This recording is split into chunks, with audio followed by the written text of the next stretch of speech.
A parte aqui do custo-benefício da informação, ela impõe custos e os benefícios que devem justificá-los. Ao avaliar se os benefícios da informação justificam os custos e é com frequência uma questão de julgamento de valor, pois não é possível identificar todos os custos e todos os benefícios da informação incluídos nos RCPGs. Os custos para fornecerem a informação incluem a coleta, processamento, a verificação e a apresentação de premissas das metodologias que dão suporte a elas, além dos de disseminação, que são os custos aqui. Os usuários incorrem nos custos de análise e interpretação. O que quer dizer essa parte do custo-benefício?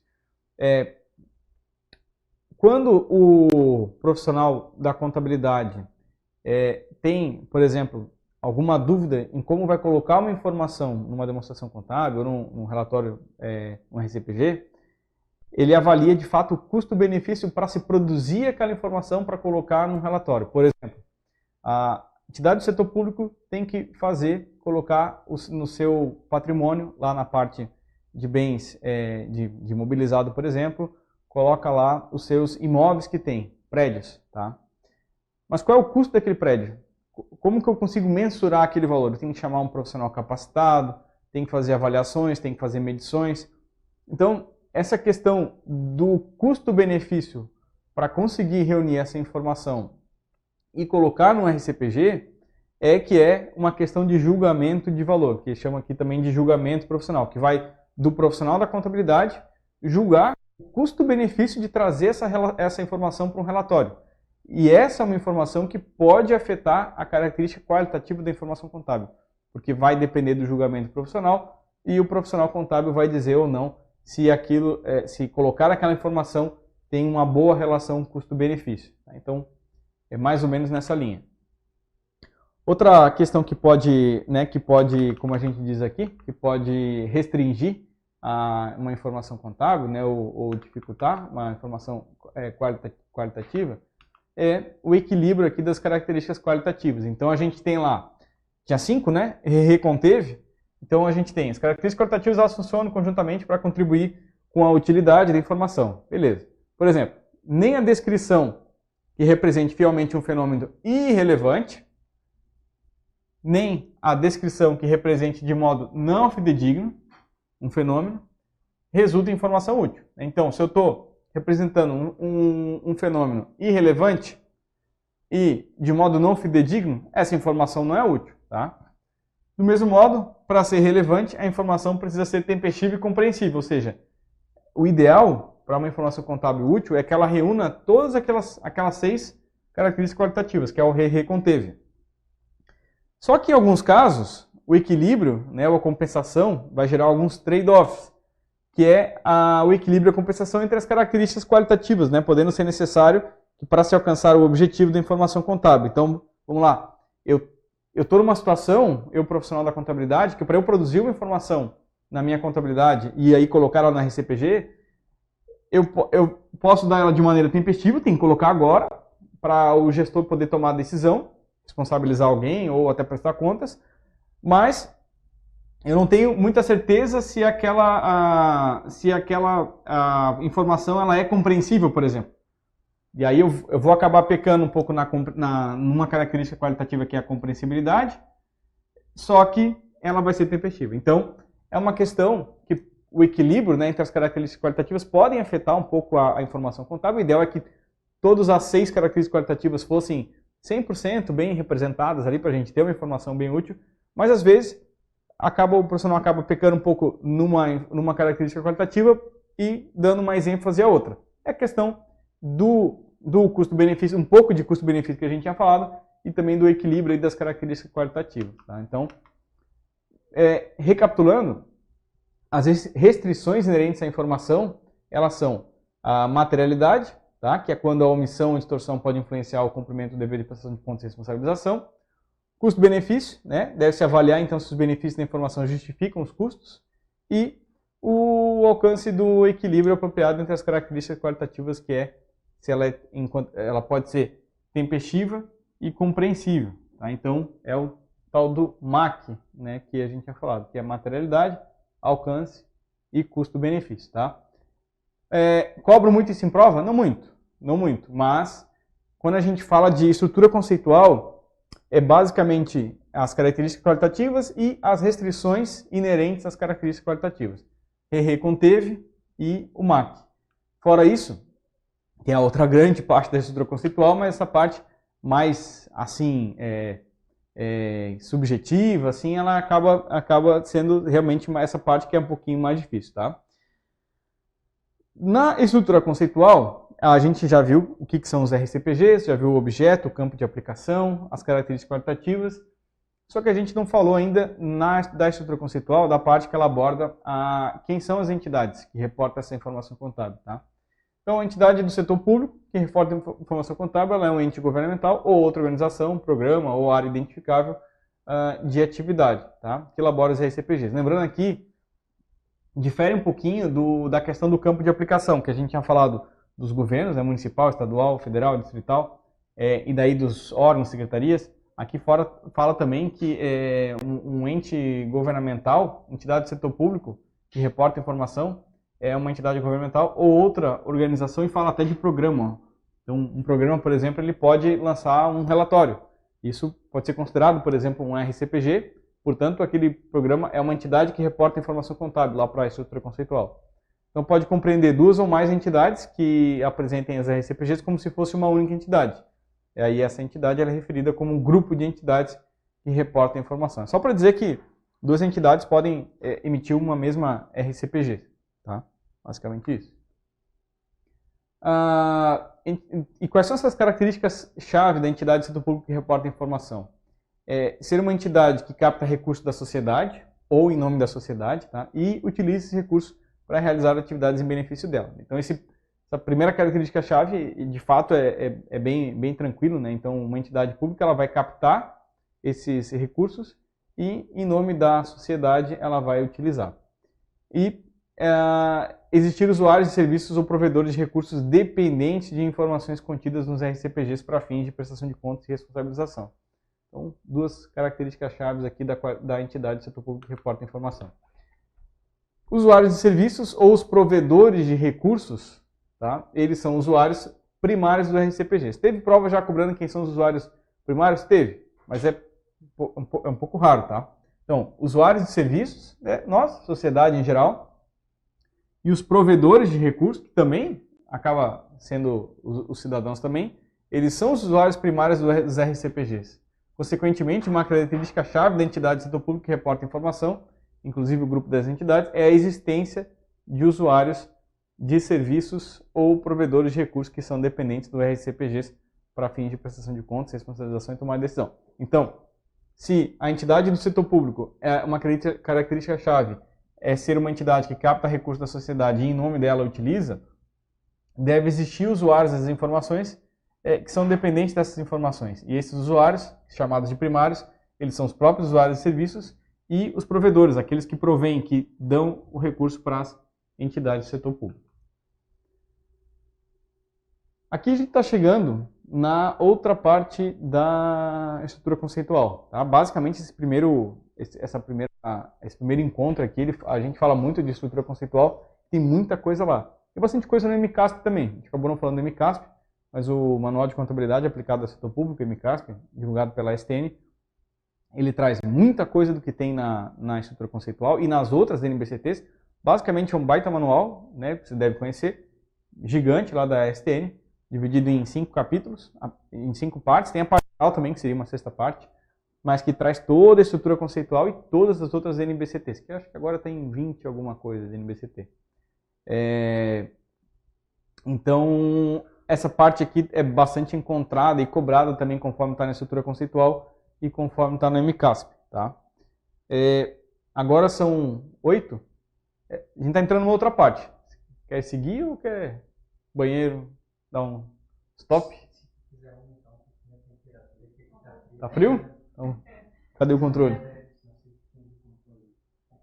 Acho que ele deve estar ali. Também está aí. Ó, eu vou tocar então, pelo menos ativo e passivo, tá? Depois a gente para na receita e despesa.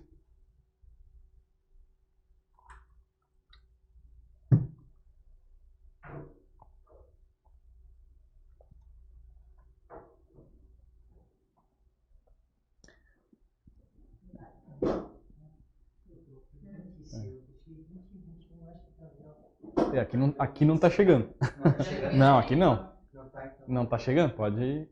Não, mas eu não tô com calor. Tá bom? 19? Show. 19? Pô, 19 é frio. A gente tá tentando levar para o fim do ano. Não.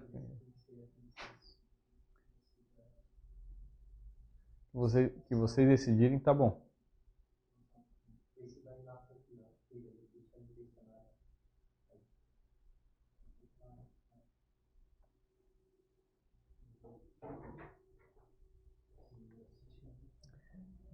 E por enquanto tá tudo tranquilo? Beleza. Também não tem nada. Tá, vamos lá. Então, tirando da estrutura conceitual ainda, tá? A gente vai ver alguns elementos que são definidos lá no capítulo 5.5, lá da estrutura conceitual, que é ativo, passivo, receita e despesa. E tem a parte que é contribuição dos proprietários e distribuição dos proprietários, que não é muito cobrado em concurso. Tá? Mas ativo e passivo a gente consegue extrair bastante coisa bem legal aqui, bem útil. Então, ativo é um recurso. Então, cada palavrinha aqui conta alguma coisa. Tá? Então, ativo é um recurso controlado no presente pela entidade como resultado de evento passado. Já deixou até em vermelho aqui, o que as bancas costumam cobrar é uma confusãozinha entre o conceito de ativo e passivo. Acabei não colocando um de cada lado, né, um embaixo do outro, mas depois a gente vai ver a diferença entre um e outro. Então, o ativo ele é sempre um recurso controlado pela entidade, né, controlado no presente, como resultado de um evento passado. Isso aí a gente tem que ter em mente, mas cada vez que a gente vai repetindo, a gente vai acabando memorizar e nas provas vai ficando mais fácil. Tá? E aí, começando, extraindo a palavrinha de recurso, né? A própria estrutura conceitual faz esse detalhamento aqui daquele conceito. Então, o recurso ele é um item com potencial de serviços ou com capacidade de gerar benefícios econômicos. Por vezes a gente ouve falar que um ativo é um potencial de serviço com capacidade de gerar. Não deixa de ser, tá? Mas na verdade o ativo é um recurso controlado pela entidade. Recurso controlado no presente, resultado de evento passado. E esse recurso, né, que seria um ativo, ele é um item com potencial de serviço, né, ele tem potencial para prestação de serviço, já que as entidades públicas têm por objetivo prestar serviço, né, à sociedade, ou com capacidade de gerar benefícios econômicos. Tá? A forma física não é uma condição necessária para ser um recurso. Tanto é que a gente tem bens ativos, né, que são bens tangíveis e intangíveis. Intangíveis não tem forma física. O potencial de serviços ou a capacidade de gerar benefícios econômicos pode surgir diretamente do próprio recurso ou dos direitos da sua utilização. O que é isso? A gente vai ver aqui agora. Alguns recursos incluem os direitos da entidade a uma série de benefícios. Tá? Então, e aí, por exemplo, tá? Às vezes a entidade ela tem o direito, tá, de ter alguns benefícios. Então, de utilizar um recurso para prestar serviço. Então, ela tem um direito sobre, por exemplo, uma máquina que ela financiou por meio de um leasing, né? E aí ela tem aquele bem, tá? Então, ela tem o direito. Então, aqui, voltando aqui essa característica, a potencial de serviço ou a capacidade de gerar benefício pode surgir diretamente do próprio recurso ou dos direitos à sua utilização. Então, às vezes a administração pública, por exemplo, ela tem direito sobre a utilização de um bem, seja porque ela está pagando ainda ou alguma coisa nesse sentido, tá? Então, esses benefícios eles incluem, né, utilizar o recurso para a prestação de serviço, utilizar os recursos de terceiros para prestar o serviço, como por exemplo aí um arrendamento mercantil, converter o recurso em caixa, tá, por meio da sua alienação, que é vender o próprio recurso, um bem público, e beneficiar também da valorização do recurso e receber fluxo de caixa. Tá? Então, basicamente, destrincha um pouquinho aqui o que é recurso, mas as provas não costumam chegar até aqui não. Potencial de serviço é a capacidade de prestar serviços que contribuem para alcançar os objetivos da entidade. Até aqui, ok. E o potencial de serviço ele possibilita a entidade alcançar os seus objetivos sem necessariamente gerar entrada líquida de caixa. Tá? A gente vai ver depois que existem, por exemplo, quando a gente fala em ativo, a gente pode falar em bens e direitos. Quando a gente fala em bem, por exemplo, o caixa é um bem que tem. Então, quando a gente fala em caixa, a gente fala em receita. E a gente vai ver mais para frente que tem receita que não tem, que é para o setor público, é uma receita, uma VPA, por exemplo, mas que não gera uma entrada líquida de caixa, né? Mas a gente reconhece uma receita. Então a gente vai ver mais para frente aqui algumas situações que podem ocasionar isso. Por isso que aqui quando fala potencial de serviços, né, não necessariamente está relacionado a uma entrada líquida de caixa. Tá? Então os benefícios econômicos eles correspondem às entradas de caixa ou à redução de saída de caixa. Então quando a gente fala em econômico a gente fala em caixa. Potencial de serviço sem necessariamente gerar entrada líquida de caixa. E os benefícios econômicos eles correspondem de fato às entradas de caixa ou redução de saída. Né? Se eu estou reduzindo uma saída, tive um desconto lá no pagamento, eu considero que eu tive um benefício econômico. Né? E se entrou mais recurso também tive um benefício econômico. A entrada de caixa ou as reduções da saída elas podem derivar, por exemplo, da utilização do ativo na produção e na venda de serviços ou da troca direta do ativo por caixa ou outros recursos. Trocar por caixa é, na verdade, aqui a venda também, né? Controlado no presente, tá? Então a entidade ela deve ter o controle desse recurso. O controle do recurso ele envolve a capacidade da entidade em utilizar o recurso ou controlar terceiros na sua utilização, de modo que haja geração do potencial de serviços ou dos benefícios econômicos originados do recurso para o cumprimento dos objetivos de prestação de serviço, entre outros. Então, assim, a questão do controle aqui, ela é uma característica essencial do ativo. Né? Então, é um recurso controlado pela entidade. Então, deve ter o controle. Tá? Uma parte importante que a gente chega aqui, que a própria estrutura conceitual fala, que é o seguinte, que para avaliar se a entidade controla esse recurso no presente, né, porque o ativo é um recurso controlado no presente derivado de eventos passados, deve ser observada a existência dos seguintes indicadores de controle. Tá? Tem que ter propriedade legal, mas a gente já coloca um cuidado aqui, por quê? Eu acho que está no próximo slide, a gente vai falar desse cuidado.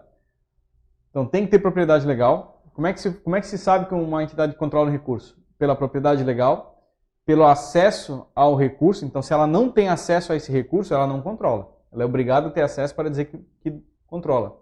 Ou ela deve ter pelo menos a capacidade de negar ou restringir o acesso a esses. Então, por exemplo, uma praça pública, a administração pública, ela tem a capacidade de negar ou restringir o acesso. Então, pode dizer que é um recurso controlado pela entidade, no presente.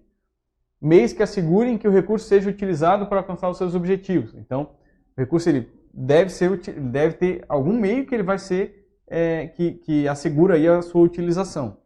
A existência de um direito legítimo ao potencial de serviços ou a capacidade de gerar benefícios econômicos advindo do recurso. Né? Então a gente tem aqui 3 características mais ou menos que a gente consegue saber se uma entidade controla os recursos. Né? Então, embora esses indicadores não sejam determinantes, conclusivos, a própria NBCT fala acerca da existência do controle, a identificação e análise pode subsidiar essa decisão. Tem que ser isso? Mais ou menos. É o que a estrutura conceitual fala. Isso aqui pode servir para saber se a entidade controla, ter a propriedade legal, ter acesso ou a capacidade de negar e restringir e ter a existência de um direito legítimo que ateste aqui o potencial de serviço ou a capacidade de gerar benefícios econômicos. Né? Então, são indicadores, mas não são determinantes. Por quê? Porque os direitos ao potencial de serviço ou a capacidade de gerar benefícios econômicos, eles podem existir sem que se verifique, por exemplo, a propriedade legal do recurso. Né? Que a gente está vendo aqui a propriedade legal. Por exemplo, uma manutenção e utilização de um item patrimonial arrendado, eles são verificados sem que haja a propriedade legal do próprio item. Que é aquela questão do arrendamento mercantil. Né? Eu tenho lá um bem, comprei uma máquina, ele não é meu ainda, por direito, ele só vai ser meu no final do pagamento, mas, e aí eu não detenho a propriedade legal. Você vai lá no registro lá do bem, o bem ainda legalmente não é do setor público, por exemplo. E aí a gente logo pensa, né? Então se ele não tem a propriedade legal, ele não controla. Então, só que a estrutura conceitual ela relativiza também essa questão, tá?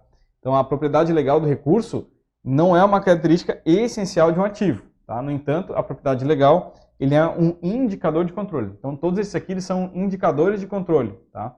Não ter a propriedade legal significa que ela não tem controle? Não, né, como foi falado aqui. Ela pode não ter a propriedade legal, mas pode ter o controle desse recurso. Portanto, são só indicadores. O acesso ao recurso ele é crucial, né, que é a segunda aqui, que é o acesso ao recurso. Mas existem recursos aos quais a entidade tem acesso que não dá origem a ativos, né? Por exemplo, aí a estrutura conceitual viajou um pouquinho aqui, botou o ar, né? O ar que a gente respira. Ela tem acesso a esse recurso, tá? Mas todo mundo tem acesso ao ar, a respirar, por exemplo.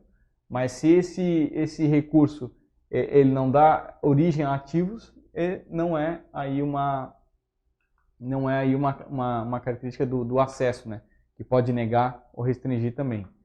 A capacidade de acessar um recurso precisa ser suplementada pela capacidade de negar ou restringir o acesso a terceiros. Então, eu tenho acesso ao recurso, mas também eu preciso ter a capacidade de negar ou restringir o acesso a terceiros a esse recurso. Tá? Então, por exemplo, a entidade pode decidir se estabelece uma entrada grátis no museu ou se restringe o acesso, né, para aqueles que não pagam nada, que não pagam taxa.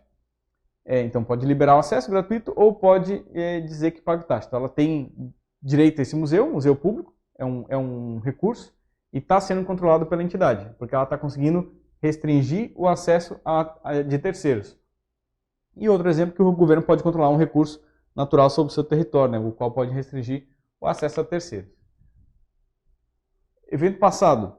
A definição de um ativo exige que o recurso controlado pela entidade presente tenha surgido de transação do evento passado. Tá? Então, essa parte do evento passado ela é bem cobrada, assim, então, recurso controlado no presente resultante de evento passado.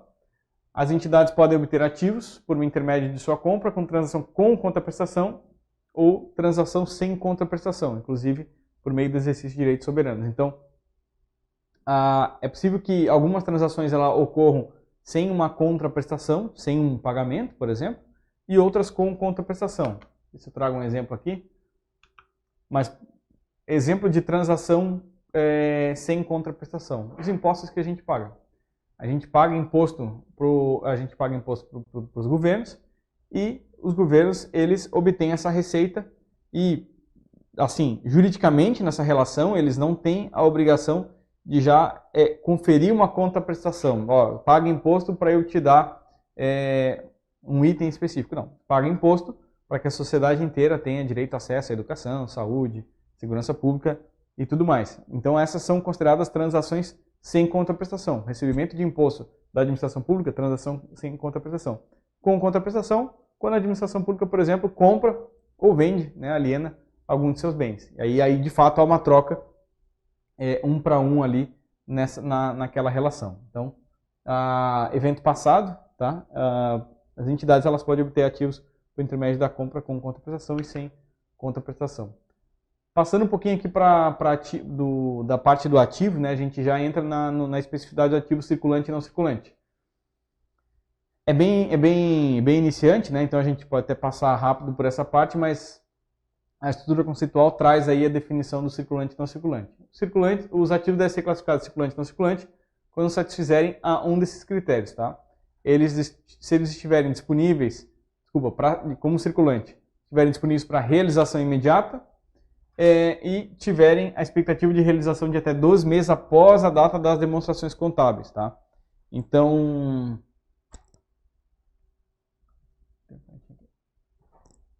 por exemplo, a gente tem aqui data das demonstrações contábeis 31/12.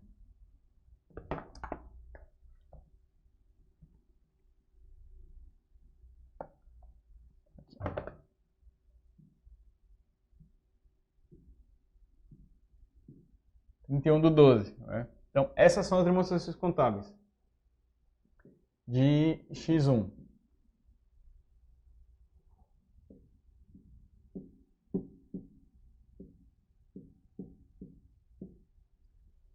X1 e X2, tá? Então, ou melhor, né? X1 aqui e X2. Então, esse aqui é o meu balanço patrimonial, as minhas demonstrações contábeis atualmente, tá? Então, eu vou divulgar aqui no circulante tudo aquilo que vai se realizar até 31 de dezembro do ano seguinte. Então, até 12 meses após a data das demonstrações contábeis. Porque a data dessas demonstrações contábeis aqui, elas estão em 31/12, né? Então, 12 meses após é o fechamento do outro ano. Se eu quero demonstrar alguma coisa para X3, por exemplo, daí já entra como não circulante. E os demais ativos devem ser classificados todos como não circulante. Aí na contabilidade pública a gente tem uma especificidade de balanço de ativo financeiro e permanente. Aí a gente já começa a dificultar um pouquinho as coisas lá em relação à contabilidade geral. Então lá no balanço patrimonial, o ativo ele é classificado em ativo financeiro e permanente. Tá? Também pode ser chamado de ativo não financeiro, o permanente. Porque é com base no artigo 105 lá da Lei 4.320/64. Até caiu no edital do TCE do último, né? Caiu lá a Lei 4.320, LRF e tal. Então, até Fundeb, que a gente vai ver também. E essa lei aqui, para quem não conhece, acho pouco provável, mas para quem não conhece a lei, basicamente a lei de direito financeiro que a gente tem aí em vigor até hoje, que atua junto aí com a LRF. E ela determina como é que deve ser a apresentação, por exemplo, do balanço patrimonial. Lá na época falava que seria ativo financeiro e não financeiro, né, permanente. E até hoje é demonstrado dessa forma também. Então, o que falava lá? Que o ativo financeiro ele compreende os créditos e valores realizáveis independentemente de autorização orçamentária e os valores numerários. Então, para a gente saber o que é um ativo financeiro e não financeiro, a gente vai ter que memorizar essa questão de depende ou independe de autorização orçamentária. E é porque aqui ele fala lá no parágrafo 2º que o ativo permanente compreenderá, né, os bens, direitos e créditos e valores cuja mobilização ou alienação dependa de autorização legislativa. Tá? Então, basicamente, essa questão de depende e não depende de autorização legislativa. Para o passivo é a mesma coisa, tá? Depois a gente vai chegar ali. Mas só adiantando uma questão, essa parte do ativo financeiro e do permanente, quando depois a gente vai ver melhor, mas só para adiantar aqui, porque ali a gente acabou colocando ativo financeiro e não financeiro no ativo, já que a gente estava falando de ativo, tá? Mas normalmente o balanço patrimonial, na contabilidade geral e também na pública, ela é dividida em circulante e não circulante. Só que na contabilidade pública, a gente, além da divisão em... se a gente pega um balanço patrimonial aqui, além da divisão em ativo circulante e ativo não circulante, aí tem passivo circulante, passivo não circulante. E aqui, por exemplo, patrimônio líquido. A gente tem aqui também contas do ativo circulante que são financeiro e permanente, justamente para representar o ativo financeiro permanente lá da Lei 4.320, assim como a gente pode ter também aqui no não circulante, no circulante no não circulante o ativo financeiro e o permanente. Aqui é a mesma coisa, a gente pode ter F e P, F e P. Tá? Normalmente. No PL, normalmente não tem, tá?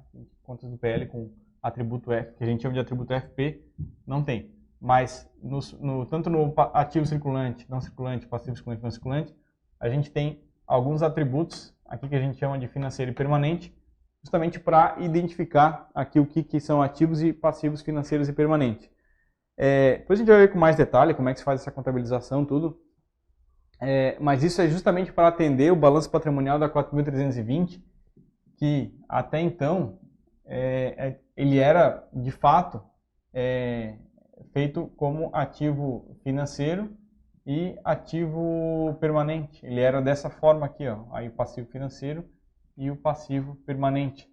Ele era dessa forma aqui, e aí depois o MCASP atualizou o balanço patrimonial para que fosse publicado conforme a contabilidade geral e são as normas internacionais, como circulante e não circulante, mas daí para manter essa característica do financeiro e do permanente, se atribuiu a cada conta aqui do ativo e do passivo um atributo P e F. Tá? Para a gente ver com mais detalhe, isso aí dá um pouquinho de dúvida até hoje. Indo para o passivo, tá? É uma obrigação presente, derivada de evento passado, cuja extinção deva resultar na saída de recurso da entidade, tá? Lembrando, né? Ativo era o quê? Era recurso controlado no presente, resultante de evento passado. Aqui não é muito diferente, mas isso aqui é uma obrigação presente, derivada de evento passado também, cuja extinção deva resultar na saída de recurso da entidade. Então, obrigação presente, detalhando cada partezinha lá do conceito de passivo. Uma obrigação que ocorre por força de lei, tá? Obrigação legal, ou legalmente vinculada, ou uma obrigação que não ocorre por força de lei, as quais não possam ser evitadas pela entidade. Então, não é só a lei que vai determinar o que é um passivo. O fato é que a entidade ela não pode mais evitar. Já gerou aquela obrigação. Obrigação legal. Para alguns tipos de transação sem custo de prestação é necessário o julgamento profissional para determinar se a obrigação é exigível por força de lei. Né? Algumas, assim, o contador sempre tem alguma dúvida lá, né, para o profissional da contabilidade para saber se de fato alguma lei, alguma obrigação, por exemplo, é exigida por lei ou não. Aí pode entrar também a questão de julgamento profissional. Quando for definido que a obrigação é exigível por força de lei, não tem dúvida que a entidade ela não tem realisticamente a alternativa alguma para evitar essa obrigação e que, consequentemente, o passivo ele deve, então, existir. Uma obrigação não legal, ela pode surgir de obrigações não legalmente vinculadas, é claro, e se diferenciam das obrigações legais, pois as partes a quem a obrigação diz respeito não podem tomar ações legais para liquidá-las. Né? Então, se não é uma questão legal, aí não tem como recorrer à lei para liquidar essa obrigação. Saída de recurso da entidade, tá? Porque, lembrando, passivo, né? Ele é uma obrigação presente, derivada de evento passado, cuja extinção deve resultar na saída de recurso.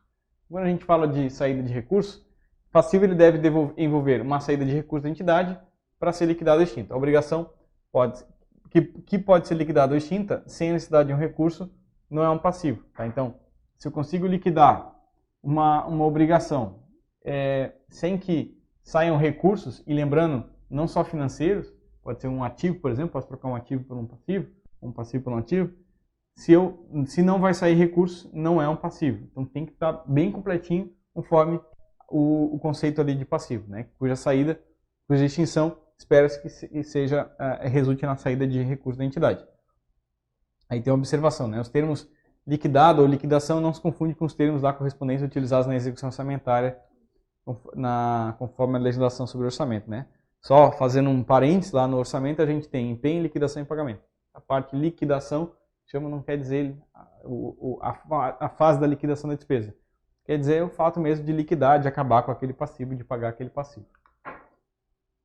Evento passado. Para satisfazer a definição de passivo é necessário que a obrigação presente surja como resultado de transação ou de outro evento passado e necessite da saída de recurso. Tá? Então, tem que ser evento passado e necessite da saída de recurso. Outros recursos e outras obrigações. Em alguns casos, pode-se determinar que para alcançar os objetivos da informação contábil, o recurso ou obrigação que não satisfaça a definição de elemento precisa ser reconhecido nas demonstrações contábeis. Tá? Então, recurso ou obrigação que não satisfaça a condição de elemento é de ativo ou de passivo, ele precisa ser reconhecido nas demonstrações contábeis. Nesses casos, as NBCT e SP elas podem exigir ou permitir que esses recursos ou obrigações sejam reconhecidos como outros recursos ou outras obrigações, os quais são itens adicionais aos 6 elementos definidos nessa estrutura conceitual. 6 elementos é ativo, passivo, receita e despesa, e obrigação dos proprietários e a outra questão relacionada aos proprietários. Então, são elementos que a NBCT ela traz assim, que são diferentes desses 6. Mas não deixou muito claro também exatamente o que é. Tá? Então, assim, a gente traz aqui para cobrir um pouco e, de certa forma, conseguir memorizar um pouquinho também. A gente tem ali alguns critérios ainda não é a aula de mensuração e avaliação de ativos e passivos, que ela é um pouquinho mais detalhada, mas a NBCT, estrutura conceitual, ela traz lá critérios de reconhecimento do ativo e do passivo. Tá? Então, o reconhecimento, quando a gente reconhece, é o processo de incorporar e incluir aquele item que está expresso em valores e deve ser demonstrados aí no corpo da demonstração contábil apropriada. E tem que satisfazer a definição de elemento. De elemento é ativo e passivo, por exemplo, né? Que possa ser mensurado, de maneira que observe as características qualitativas. Então, o que isso quer dizer? Para eu reconhecer um ativo ou um passivo, eu preciso, então, que primeiro ele satisfaça a condição de ativo e do passivo. Ele tem que ser um ativo ou tem que ser um passivo, ou seja, de acordo com o conceito e com o detalhamento do conceito que a gente já ouviu falar, ou seja, ele tem que ser um recurso e ele tem que ser um recurso controlado, tem que ser controlado no presente e derivado de eventos passados. Ele tem que ser uma obrigação, para ser um passivo, ele tem que ser uma obrigação presente, derivado também de eventos passados, e que deva existir a saída de recurso para liquidar esse passivo. Satisfez a definição de elemento, então vamos para o próximo etapa. Ele pode ser mensurado, eu posso saber qual o valor que ele tem, então, de acordo, né, com as características qualitativas, e aí eu consigo construir então o meu processo de reconhecimento. Aí eu vou reconhecer esse ativo ou esse passivo, porque ele satisfez a condição de ativo e de passivo, consegui mensurar ele, e aí eu posso reconhecer ele nas minhas demonstrações. Tá? Então, só para destrinchar aqui o que é os critérios de reconhecimento. Tá? Ativos e passivos, eles devem ser reconhecidos nas demonstrações contábeis quando? Quando, então, satisfizer a definição de elemento, quando eles puderem ser mensurados, né, observando as características qualitativas, levando em consideração as restrições sobre a informação. Lembra as restrições? É o MAC, né? A materialidade, fugiu outra avaliação, né? E o custo-benefício. Custo-benefício. O A é o quê? Alcance, isso. Alcance do equilíbrio, né? É mais fácil falar em equilíbrio. Isso. Incerteza quanto à mensuração. Então, para se reconhecer um item nas demonstrações contábeis, é necessário atribuir um valor monetário a ele. Beleza. Isso quer dizer o quê? Isso que requer que é escolher a base de mensuração apropriada e determinar se a mensuração cumpre as características qualitativas. Tá? Essa parte que é bem importante. Ó, escolher a base apropriada, a base de mensuração apropriada. Quando a gente vai ver mensuração e avaliação de ativos e passivos, existem várias bases. Base para estoque, base para caixa, e aí causa um pouco de confusão, tá? Mas a gente vai tentar trazer de maneira mais detalhada.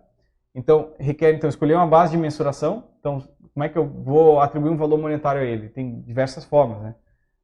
E aí pode haver também incerteza associada à mensuração. Nesse caso, o uso de estimativas é parte essencial da contabilidade sobre o regime de competência. Se o nível de incerteza for muito grande, o item ele não deve ser reconhecido. Então, assim, reconhecer um item sempre vai envolver incertezas. E aí pode-se utilizar a estimativa. Mas se a estimativa é muito grande, e aí o quanto que é muito grande? Vai do julgamento profissional do profissional da contabilidade. Se ele achar que é muito grande a ponto de ele ter muita dúvida sobre o quanto vale, né, o quanto que eu consigo mensurar tal item, ele não deve ser reconhecido, ou seja, ele não deve ser levado para registro contábil e, consequentemente, para as demonstrações contábeis. E aí tem a parte que ele chama de desreconhecimento, tá? Que o desreconhecimento ele acaba por ser a extinção, né? Aquele um elemento que já foi reconhecido nas demonstrações contábeis, seja ele um ativo ou um passivo, e agora como é que se faz o desreconhecimento, ou seja, a extinção dele? É o processo de avaliar se ocorreram mudanças desde a data do relatório anterior que justifica então a remoção desse elemento. Tá? Ao avaliar a incerteza sobre a existência do elemento, os mesmos critérios devem ser utilizados para o desreconhecimento, tais como aqueles utilizados no reconhecimento inicial. Ou seja, se eu tive incerteza e apliquei alguma estimativa contábil para reconhecer, esses mesmos critérios devem ser utilizados para o desreconhecimento. Então, por exemplo, sob certas características e circunstâncias, o montante dos créditos tributários a receber, cuja expectativa de geração de benefício econômico seja considerada remota, né, baixa probabilidade, eles devem ser desreconhecidos das demonstrações contábeis por não atenderem às definições de ativo. Tá? Entretanto, os créditos desreconhecidos continuam sendo objeto de controle contábil em contas apropriadas, assegurando-se a devida transparência. Isso a estrutura conceitual traz, tá? Mas já nos remete um pouco, não sei exatamente se teve uma conexão ou não, nos remete um pouco lá já ao plano de contas da contabilidade aplicada ao setor público, das contas de controle. Tem algumas contas de controle que da classe 7 e 8, que elas são escrituradas, mas não necessariamente elas vão para um balanço patrimonial, só algumas. Basicamente é dos atos potenciais, ativos e passivos. Mas então eu posso controlar na contabilidade algo que eu tenha desreconhecido, posso, mas isso não necessariamente pode ser levado para um balanço patrimonial, mas está lá na contabilidade. Ou seja, nem tudo que está na conta está registrado, está assim, expresso no balanço. Pode estar no balancete. O balancete está em todas as contas, mas balanços, aqueles da MCASP, da 4320, ele pode não estar lá também. Desreconhecimento de passivo, né, do ponto de vista patrimonial, as obrigações em que o fato gerador não tenha ocorrido, por exemplo, obrigações decorrentes de pedido de compra de produtos e mercadorias, mas ainda não foram recebidos, eles não são geralmente reconhecidos como passivo das demonstrações contábeis. que é meio lógico, né? E aplica-se aos passivos os mesmos critérios, mesma coisa, né? De reconhecimento do ativo também, desde que se justifique a remoção do elemento previamente reconhecido nas demonstrações contábeis. Passivo circulante e não circulante, não muda muito daqui que a gente já viu. Então, os passivos eles devem ser classificados como circulantes quando corresponderem a valores exigíveis até 12 meses após a data das demonstrações contábeis. Os demais passivos devem ser classificados como não circulantes. Passivo financeiro e permanente. No balanço patrimonial, o passivo ele é classificado o quê? Né, que a gente já adiantou aqui, financeiro e permanente, conforme lá o artigo 105 da Lei 4.320. E a mesma coisa, ó. Eu nem tinha lido lá o parágrafo do ativo, a gente vê que praticamente a redação é a mesma para o passivo. Então, o passivo financeiro compreenderá as dívidas fundadas. Essa parte costuma não ser cobrada. A confusão que as bancas fazem é nessa parte do independe e depende. Então, o passivo financeiro compreende as dívidas fundadas e outros pagamentos que independam de autorização orçamentária. Então, financeiro independe. E o passivo permanente compreenderá as dívidas fundadas e outras que dependam de autorização legislativa para amortização ou resgate. Tá? Então, permanente sempre depende de autorização legislativa e financeiro independe. Por enquanto, a gente memoriza dessa forma, mas depois a gente vai ver o que significa esse depende e independe em relação ao orçamento público. Passivo exigível, visão patrimonial e etapas da execução orçamentária. Vamos fazer uma pausa? Fazer uma pausa aqui, a gente já vai mudar um pouquinho do assunto, vai sair um pouquinho do conceito mais básico de ativo e passivo.